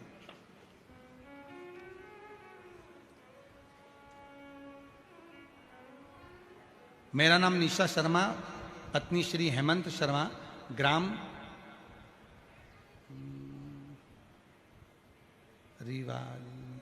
रेवाड़ी, तहसील बहरोड, जिला कोटपुतली, बहरोड, राजस्थान के निवासी हैं। 14 वर्ष शादी को हो गए थे पर संतान का सुख नहीं था। गुरुदेव, हर बार कहीं ना कहीं किसी न किसी रूप में हम भगवान की पूजन भी करते पर योग नहीं बना। गुरुदेव, जुलाई 2022 में सीहोर कुबरेश्वर धाम गए और बाबा से प्रार्थना करी। 2023 में पुष्कर अजमेर में 7 दिन, नवंबर 2023 में कोसी में बाबा की कथा 1 दिन की श्रवण करी, रेवाड़ी में कथा श्रवण करी। ऐसे 5 पंडालों में बैठकर कथा सुनी और बाबा की ऐसी कृपा हुई कि 14 साल के बाद मेरा गर्भ ठहर गया और बाबा की कृपा से 8 फरवरी 2025 को भोले बाबा की कृपा से 14 वर्ष के बाद मेरे घर में बेटे ने जन्म लिया जिसका नाम हमने शंभू रखा है। शंभू, 14 वर्ष के बाद। और लाइन अच्छी लिखी है, अरे लुटा दिया भंडार काशी वाले ने, कर दिया माला माल काशी वाले ने। जो जैसी आए हो तो आ जाइए, आ जाओ। जो जैसी भावना लाया वो वैसा ही नहीं खाली उसे लौटाया वो मन मन हर्षाया और कर दिया माला माल काशी वाले ने लुटा दिया काशी वाले प्रसूति के गर्भ से सती का जन्म और माता सती ने जो शिव की साधना करी, दक्ष प्रजापति को अच्छा नहीं लगा। इतनी छोटी बेटी शिव की साधना करती है, शंकर की साधना। कुछ अवस्था बढ़ी, सती का स्वयंवर रखा गया। माता सती का स्वयंवर, सारे देवताओं को बुलाया, शिव जी को नहीं बुलाया। दक्ष प्रजापति नहीं चाहते थे कि शंकर जी के साथ सती का विवाह हो, सबको बुलाया, शिव को नहीं बुलाया। भगवान शंकर को निमंत्रण नहीं दिया, शिव को आमंत्रण नहीं दिया। और तो और दक्ष प्रजापति ने शिव जी की एक पत्थर की मूर्ति बनवाई और अपने घर के दरवाजे पर उसको रख दिया। घर के द्वार पर, दरवाजे पर। एक बात हमेशा याद रखिएगा, आज के फैशन के युग में मत बहो। शादी के गार्डन में आप पुतला पुतली खड़े करो चल जाएगा, पर शादी के गार्डन में दरवाजे पर भगवान की मूर्ति रख दी जाती है और लोग भोजन करने जा रहे हैं, मदिरा पीकर, सिगरेट धुनक्कर, गुटखा खाकर शादी में जाते हैं, आते हैं, दारू के नशे में रहते हैं। कहीं श्रीनाथ जी की मूर्ति लगा देते हैं, कहीं गणेश जी की मूर्ति लगा देते हैं, कहीं राधा कृष्ण की मूर्ति लगा देते हैं, कहीं शिव जी की मूर्ति लगा देते हैं, और अंदर रिसेप्शन चल रहा है, शादी चल रही है, और दरवाजे के बीचों बीच वेलकम करने के लिए भगवान को खड़ा कर देते हैं। याद रखना, तुम्हारी जिंदगी में ये शादी कभी सक्सेस नहीं हो सकती, कभी सफल नहीं हो सकती। जिन भगवान को तुम्हें अंदर बिठाना था, जिन भगवान को तुम्हें अंदर बिठाना था, जिन भगवान को तुम्हें अंदर बिठाना था, जिनको भीतर बिठाना था, जिनको अंदर रखना था, उनको तुमने दरवाजे पर खड़ा कर दिया वेलकम करने के लिए। और लोग मदिरा के नशे में, बाराती आ रहे हैं नाच कर, दारू का नशा है, मदिरा का नशा है, चिलम का नशा है, सिगरेट का नशा है, गुटखा मुंह में भरा है, और खाना खाकर आकर उस तीली से मुंह को पोंछते हुए जमीन पर फेंक रहे हैं, टिश्यू पेपर भगवान के सामने फेंक रहे हैं, और तुमने वेलकम करने के लिए राधा कृष्ण खड़े कर दिए, वेलकम करने के लिए श्रीनाथ जी की मूर्ति खड़ी कर दी, वेलकम करने के लिए भगवान को खड़ा कर दिया। कभी नहीं। भगवान को अगर आपको बिठाना है, आपकी जो शादी का मंच है, आपका शादी का जो स्टेज है, उस स्टेज पर भगवान को बिठाओ, तो जो भी लिफाफा देने आए, आपको मिलने आए, तो कम से कम भगवान को प्रणाम तो करेगा। पर भगवान को तुमने दरवाजे पर खड़ा कर दिया, ये ठीक। इतने भी मत हवा में उड़ो कि परिंदे के पर काट दिए जाएं और आखिरी में नीचे गिरना पड़ जाए, इतने भी करो। बहुत फैशन का जमाना आ गया, बहुत फैशन का, बहुत। हम किसी के लिए मना नहीं करेंगे। तुम लोग, धन तुम्हारा है, पैसा तुम्हारा है, गार्डन तुम्हारा है, रिसेप्शन तुम्हारा है, बच्चे तुम्हारे हैं, बेटा बेटी तुम्हारे हैं, तुम्हें जितना शादी में खर्च करना है, 1 करोड़ 2 करोड़ 5 लाख 25 लाख 50 लाख जितना करना है सब करो, हम कभी मना नहीं करते। भगवान ने दिया है, कर लो, कौन सी दिक्कत वाली बात है, करो, खूब करो। शादी की सालगिरह में भी तुम्हें 25-50 लाख 1 करोड़ 2 करोड़ खर्च करना, खूब करो, कौन मना कर रहा है? मना कौन कर रहा है? खूब करो। पर याद रखो, तुम्हारे इस फंक्शन के चक्कर में किसी देवता का अपमान होना, हमारे सनातन धर्म का अपमान ना, हमारे हिंदू धर्म का अपमान ना हो, इसका तुम्हें ध्यान रखना पड़ेगा। इतना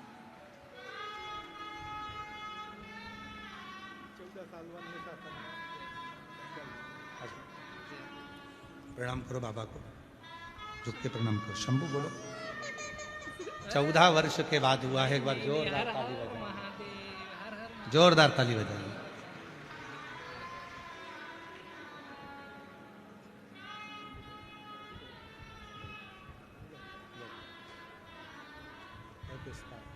जो दिल से मांगोगे वो दिल से देगा, मेरा भोला भंडारी है, खाली झोली भर देगा। मेरा भोला भंडारी है, खाली झोली भर देगा। देवता का अपमान नहीं, सनातन धर्म का अपमान नहीं, हमारे देवी देवता का अपमान नहीं।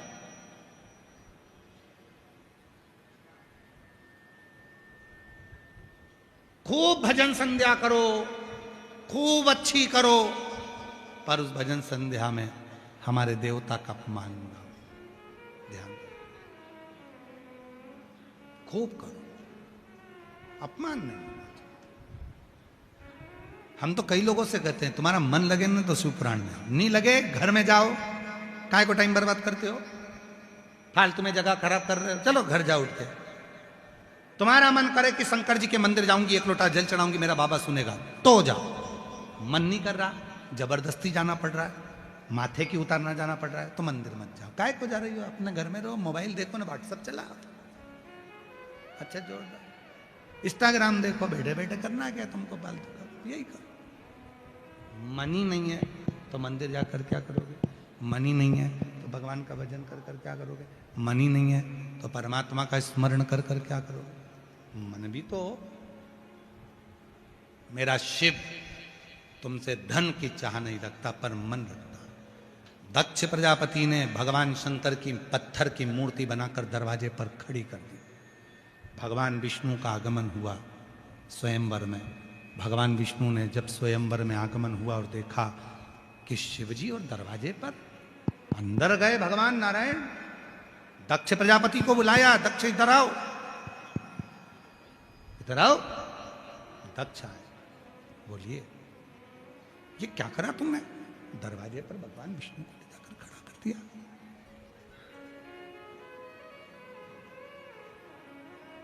दरवाजे पर भगवान नारायण को, भगवान शिव को खड़ा कर दिया। दक्ष प्रजापति ने जो कहा भगवान विष्णु से कि ये मेरी बेटी सती शिव को भजन करती है, शिव का स्मरण करती है और मेरी बेटी शंकर जी से विवाह करना चाहती, पर मैं अपनी बेटी का विवाह शिव जी से नहीं करना चाहती। उस शिव का तो मैं अपमान करवाऊंगा, जितने मेहमान आएंगे वो दरवाजे पर शंकर को देखेंगे। शिव का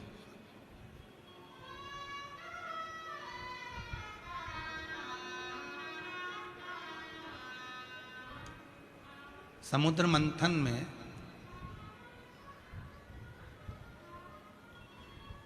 अमृत निकला, समुद्र मंथन में विष निकला, समुद्र मंथन में ऐरावत, समुद्र मंथन में 5 गाय, सुरभि सुशीला बहुला आदि का आदि 5 गाय निकली। समुद्र मंथन में एक अश्व निकला था जिसके 7 मुंह थे, दूध की तरह एकदम श्वेत, जिसका नाम उच्चश्रवा था। दूध की तरह एकदम सफेद था वो अश्व, 7 मुख थे उस चिश्रवा के। वो अश्व, वो घोड़ा मंथन में से निकला था।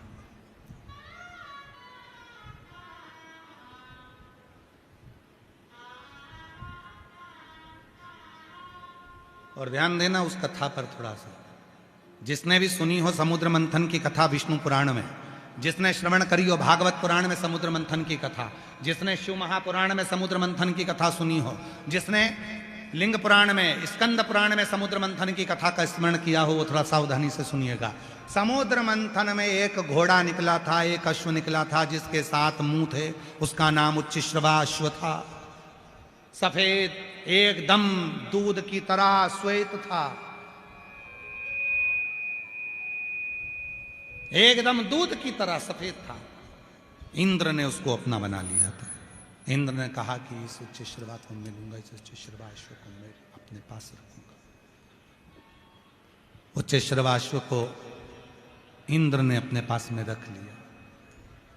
एक दिन इंद्र के भीतर इतना अभिमान आ गया, इतना अभिमान आ गया कि वो उस अश्व के सिवा और खुद के सिवा किसी को मानता ही नहीं था।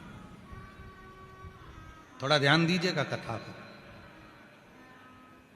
किसी को मानता ही नहीं। कई लोग ऐसे हैं दुनिया में जो कहते हैं कि मैं कमाता हूं, मैं करता हूं, मैं करता हूं, मैं करता हूं, मैं करता हूं। और शिव पुराण कहती है मैं करता करता तो दक्ष प्रजापति का सिर भी कट गया था, अग्नि में जाकर गिर गया था, और आखिरी में बकरे का मुख लग गया था, किसी काम का नहीं रहा था। मैं कर रहा हूं, मैं कर रहा हूं, मैं कर रहा हूं, कोई नहीं।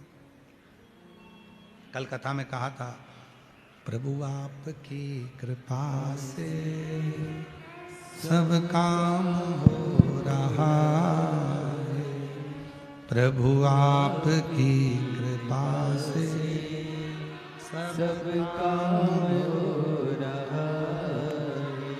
करते हो भोले बाबा मेरा नाम हो रहा है, करते हो भोले बाबा मेरा नाम हो रहा है, भोले आपकी कृपा से सब काम हो रहा है। दूसरा नहीं कर रहा, करने वाला स्वयं शिव है, करने वाला शंकर है। आपको हमको लगता है कि मैं कर रहा हूं। दक्ष प्रजापति भगवान शंकर को दरवाजे पर खड़ा कर दिए। भगवान विष्णु ने देखा कि ये तो गलत हो रहा है, तो भगवान विष्णु उसके अंदर प्रवेश नहीं करे। दक्ष प्रजापति के स्वयंवर में भगवान पहुंचे ही नहीं, विष्णु भगवान।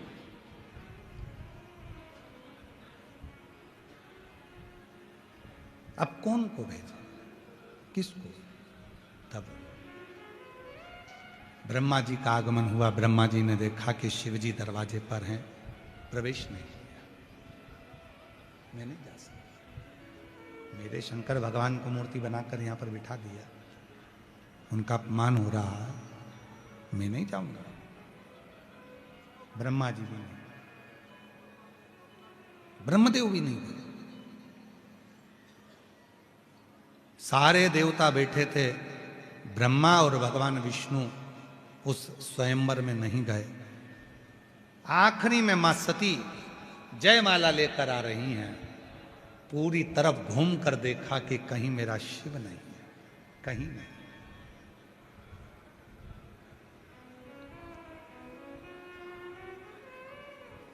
कहीं शिव नहीं है।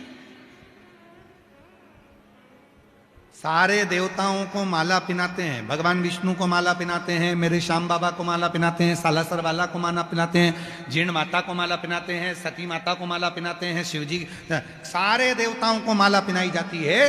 केवल एक देव अधिदेव महादेव ऐसे हैं जिनको माला नहीं हार पहनाया जाता है। उनको माला नहीं हार, जो फूलों की माला होती है उसका नाम बदल जाता है, उसका नाम होता है हार। मतलब मैं दुनिया से हार चुका हूं, तब आखिरी में तेरे पास आया हूं और तू मुझे स्वीकार कर ले।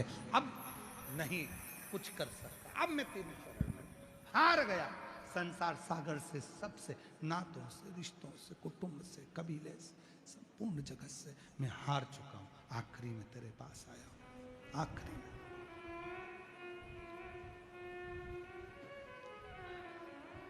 सबसे आस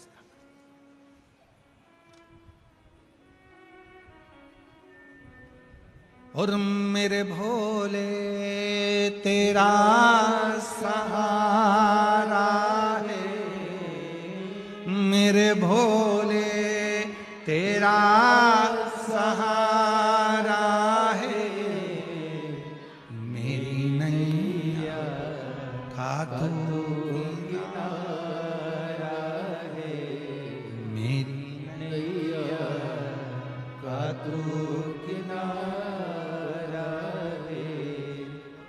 मेरे बाबा तुझे पुकारा है, मेरे बाबा तुझे पुकारा है, मेरी नैया का तू किनारा है। 2022 से ऐसा कोई साल नहीं गया जिस साल मेरे बाबा ने नहीं दिया। और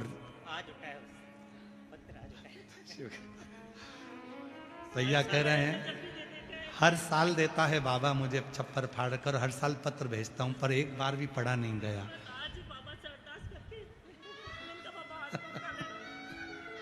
रिपोर्टें बड़ी है सारी, मैंने इसीलिए लिखा है। किडनी फेल, हार्ट फेल, सब फेल। शिव कृपा बाबा की।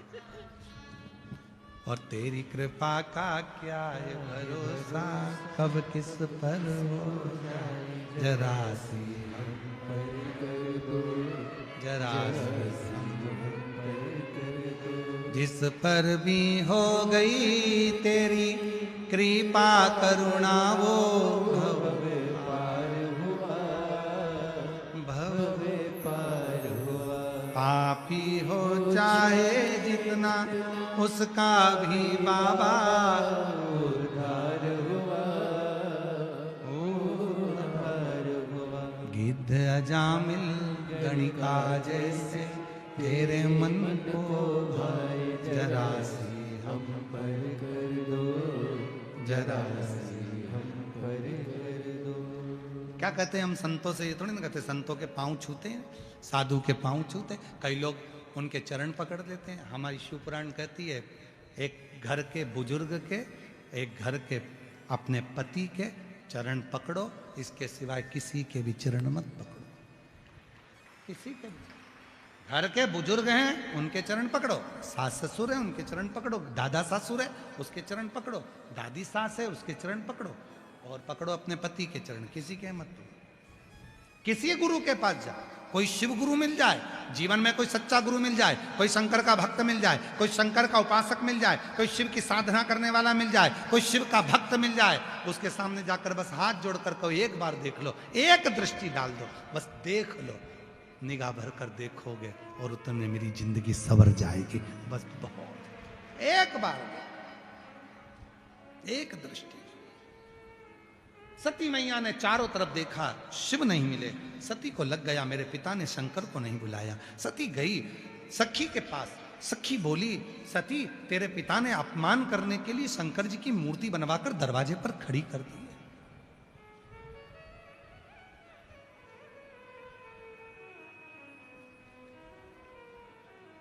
शिव की मूर्ति और दरवाजे पर खड़ी है। हाँ, सती माता माला लेकर दौड़ती दौड़ती पहुंची दरवाजे पर। पत्थर की मूर्ति थी। मेरे पति को नहीं बुलाया तो क्या हुआ?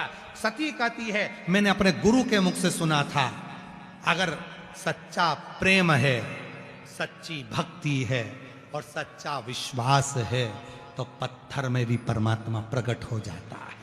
पत्थर में भी। सती ने माला ली, वो माला नहीं थी, वो हार था। सती ने शिव के गले में डाल दिया। पत्थर की मूर्ति टूट कर गिर गई और मेरा शंकर सामने प्रकट हो गया। सामने शिव प्रकट हो गया। सती, हे सती, सती ने देखा शिव है सामने। सामने जैसे उच्चेश्रवा अश्व का अभिमान इंद्र को हो गया था, वैसे ही दक्ष प्रजापति को भी अभिमान हो गया था। इंद्र को अभिमान इस बात का था कि मेरे पास जो घोड़ा है, 7 मुख हैं, श्वेत है, इतना तेज, पवन के वेग से बहुत तीव्र दौड़ता है। एक दिन भगवान शंकर तक बात पहुंच गई, शिव जी के पास बात पहुंची कि इतना इतना अभिमान इंद्र को। शिव जी ने कहा इसका अभिमान तोड़ना जरूरी है। देवताओं के कहने पर शंकर भगवान एक सन्यासी का रूप रखकर बूढ़े नंदी को साथ में रहकर, बहुत बूढ़ा नंदी, बहुत बूढ़ा बेल, शिव जी ने पकड़ लिया उस बेल को और भगवान बूढ़े का रूप रखकर, शिव जी भी बूढ़े और बेल भी बूढ़ा, पकड़ कर लेकर पहुंच गए। जा रहे थे रास्ते में से तो वहीं पर इंद्र घोड़े पर घूम रहा था, उच्च शोभा पर बैठकर अश्व पर घूम रहा था। बूढ़े को देखा, बूढ़ा पैदल पैदल धीरे धीरे चल रहा, बूढ़ा बूढ़ा नंदी भी धीरे धीरे चल रहा था। इंद्र हंस दिया और हंसा इंद्र तो पूछा बूढ़े के रूप में भोले बाबा ने, भैया क्यों हंस रहे हो तुम? तो कहा मेरा ये अश्व उच्च श्रवा जो समुद्र मंथन में से बाहर निकला है, पवन की वेग की तरह चलता है, और एक तो बुढ़ा तेरा ये बेल बुढ़ा जो चलते नहीं बन रहा। इतने में भगवान शंकर मुस्कुराकर बोले, भैया तुम्हारे पास में करोड़ों की दौलत है, मुझे क्या करना, तुम मुझे दे रहे हो क्या? सेठ तुम अपने घर के, साहूकार तुम अपने घर के, करोड़पति तुम अपने घर के, गाड़ी के मालिक तुम अपने घर के, तुम मुझे क्यों दिखा रहे?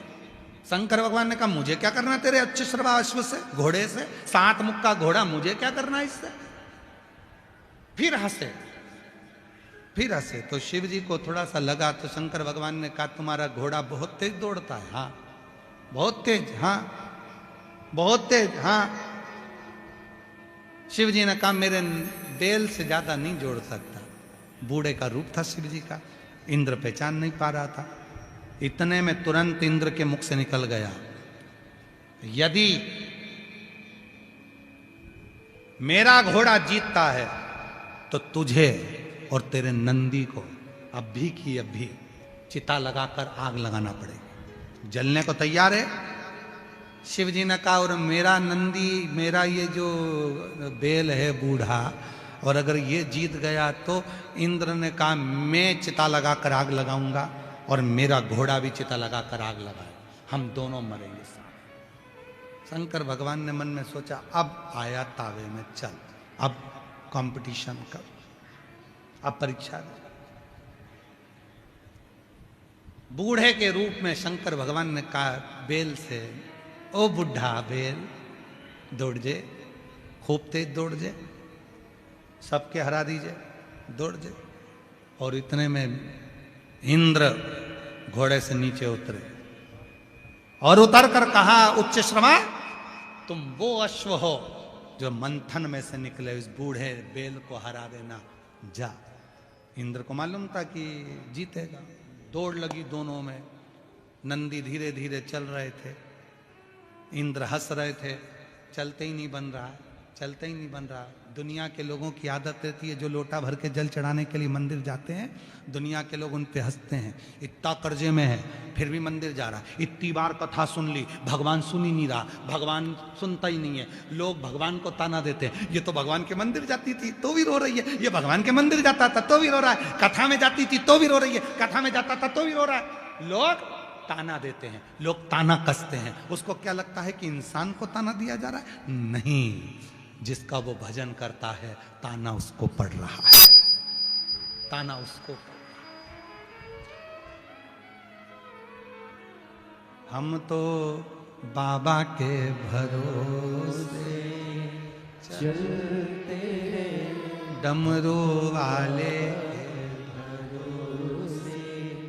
चलते हैं, काशी वाले के भरोसे चलते हैं, डमरू वाले के भरोसे चलते हैं, हम तो बाबा के भरोसे चलते हैं, हम तो बाबा के भरोसे चलते हैं। उसको क्या लगा?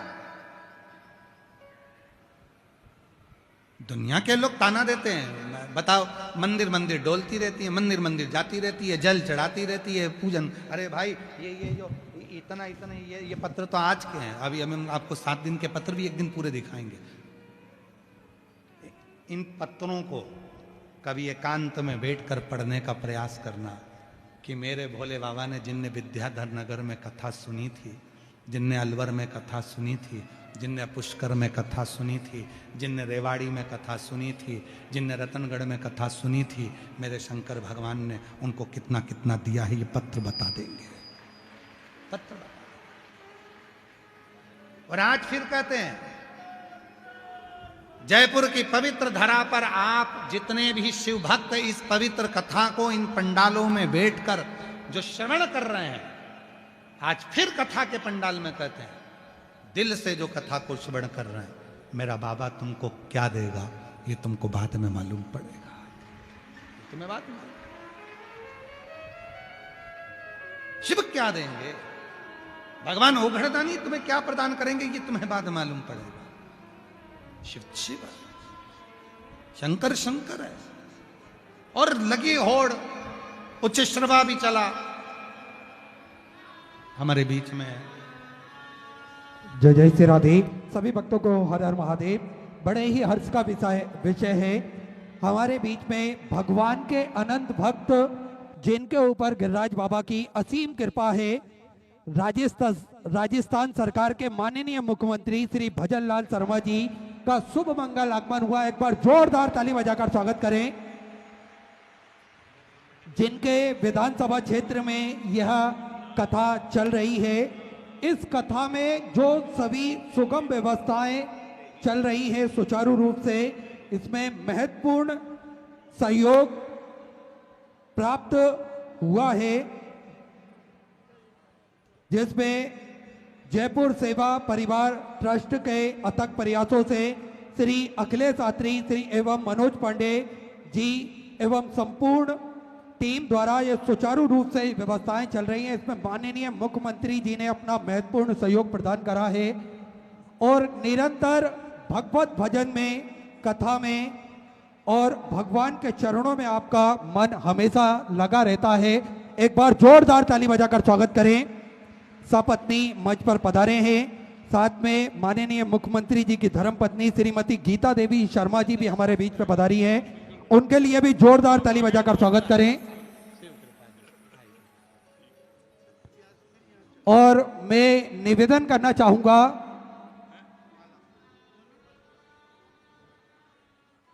माननीय मुख्यमंत्री जी से कि 2 मिनट का उद्बोधन हम सभी को प्रदान करें।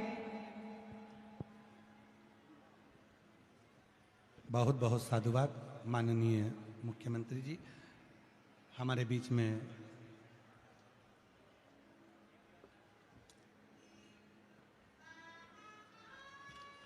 एक बार जोरदार ताली बजाकर राजस्थान सरकार के माननीय यशस्वी मुख्यमंत्री महोदय श्री भजनलाल शर्मा जी, जो इस क्षेत्र के विधायक महोदय भी हैं, उसके लिए भी उनको बहुत बहुत साधुवाद है। और इस पवित्र पावन शिव महापुराण की कथा के इस पवित्र अवसर पर आपका आगमन हुआ।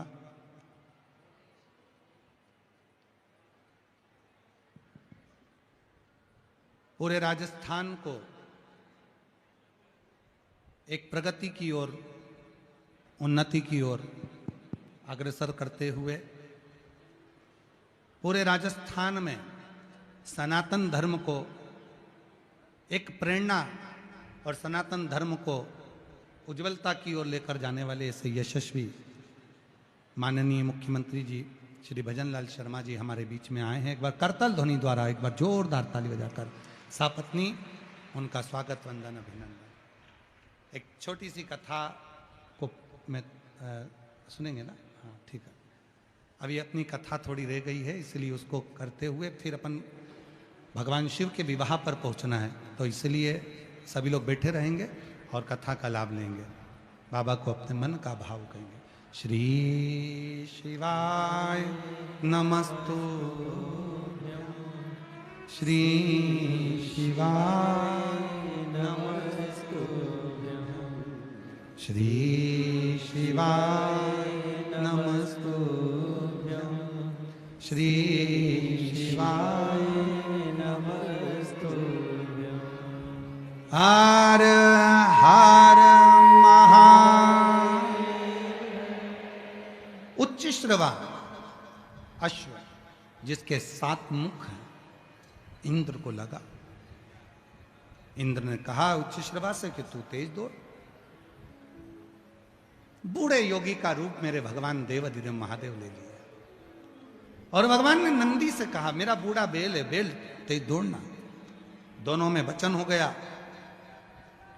यदि ये बूढ़ा बेल हारेगा तो इस बाबा को भी अपनी चिता लगाकर आग देना है और बूढ़े बेल को भी चिता लगाकर आग देना। और यदि उच्चश्रवा अश्व समुद्र मंथन में निकला हुआ ये 7 मुख का जो घोड़ा है, अगर ये हारा है तो इंद्र को भी अपना प्राण देना है और उस घोड़े को भी प्राण देना है। दोनों में नंदी धीरे धीरे चले, बूढ़े थे, चलने लगे। उच्चश्रवा को लगा कि मैं सबसे तेज दौड़ने वाला हूं। उच्चश्रवा ने भागना प्रारंभ करा, नंदी फिर भागा और थोड़ा धीरे धीरे नंदी ने चलना चालू करा। उच्चश्रवा और तेज भागा, नंदी और चला। 2 क्षण की देरी थी और जहां तक मंजिल पर पहुंचना था उच्चश्रवा को, क्या देखता है उच्चश्रवा कि नंदी पवन के वेग से भी तीव्र वेग से भागते हुए उस मंजिल तक पहुंच गया था। उस मंजिल शिव महापुराण की कथा कहती है कभी किसी को कमजोर मत समझो। कब कौन किस रेस में आगे बढ़ जाए कोई भरोसा नहीं है। कौन किस रेस में आगे बढ़ जाए कोई भरोसा नहीं है। किसी को कमजोर ना समझिए।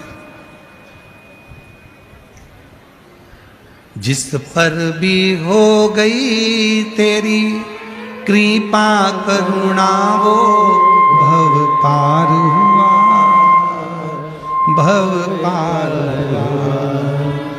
पापी हो चाहे जितना उसका भी बाबा उद्धार हुआ, उद्धार हुआ। उच्चश्रवा पीछे रह गया, निकल गए आगे नंदी। इंद्र ने चिता लगाना चालू करी, उच्चश्रवा को भी जलने के लिए आतुर हुए। शिव जी ने अपना रूप दिखाया, रोका।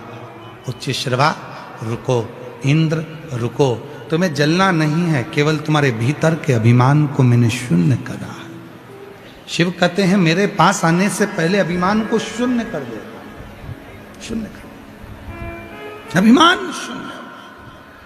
दक्ष प्रजापति सबको बुलाया स्वयंवर में, पर शिव को नहीं बुलाया। और सती माता दौड़ कर गई और शंकर जी के पाषाण की मूर्ति पर जैसी माला डाली, मूर्ति में से शिव प्रकट हो गए। दक्ष का अभिमान नीचे गिरा दिया। वो सती माता शिव की धर्म पत्नी बन गई, अर्धांगिनी बन गई। समय आया, कुंभज बाबा के यहाँ कथा सुनी, फिर अपने प्राणों का त्याग करा सती माता ने यज्ञ के कुंड में। और वही सती माता हिमालय राज के घर में मैनावती के गर्भ से पार्वती के नाम से विख्यात हो गई।